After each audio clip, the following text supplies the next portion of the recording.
మన రివ్యూ వచ్చేసి 3 BHK అంటే సినిమా కొంచెం పలకడానికి రావట్లేదు అనుకోండి. ఓకే. సో మూవీ మొత్తానికి సినిమాలోకి వెళ్తే సో మొత్తం ఇల్లు గురించి ఉంటుంది. ఇల్లు కొనుక్కోవాలి. ఇల్లు లేకపోతే మనకు లైఫ్ అంటే ఇల్లు అనే ఇప్పుడు మన సమాజం అంతా అదే అన్నమాట. సో ఒక ఇల్లు, ఒక కుటుంబం అది చాలా మన లైఫ్.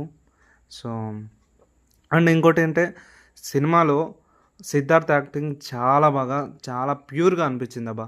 నాకైతే చాలా బాగా నచ్చింది and very very good movie. And అందరూ చూడదగిన మూవీ అనమాట. సో కొంచెం లాస్ట్లో అంత బాగా నచ్చలేదు. సో పర్లేదు, ఓకే. ఈ మూవీ అయితే నాకు సాటిస్ఫాక్షన్ ఇచ్చింది. సో చాలా బాగుంది. మీరు every middle class man connect అవుతాడు ఎమోషనల్గా. చాలా చాలా నాకు కనెక్ట్ అయిందనమాట. సో ఎవ్రీ వన్ చూడొచ్చు. కొన్ని సీన్స్ చాలా బాగా రాసుకున్నారు అబ్బా. డైరెక్టర్ చాలా బాగా రాసుకున్నారు అండ్ చాలా ఎమోషనల్ సీన్స్ అనేవి గుడ్ గుడ్ అనమాట. చాలా గుడ్. అండ్ నీ స్టోరీ అందరికీ తెలిసిందే. సో మళ్ళీ చెప్పాల్సిన అవసరం లేదని నేను అనుకుంటున్నా.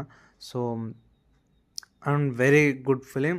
అండ్ మీరు చూడాలనుకుంటే తప్పకుండా వెళ్ళి థియేటర్లో చూడండి.